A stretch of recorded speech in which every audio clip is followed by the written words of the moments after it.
Let's review our posture. Find your hip bones. Make sure your feet are directly beneath them. This is the distance you want between your feet for your body. Gently and deeply bend your knees, keeping your chest stacked over your hips. Relax those shoulders. Dispense your weight evenly on your feet.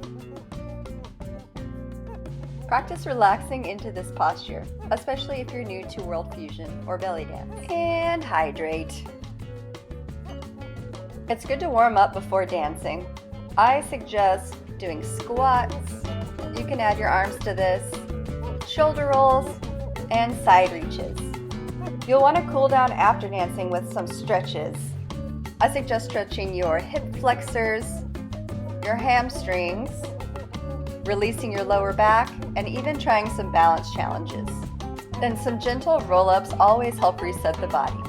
All right, let's get to dancing.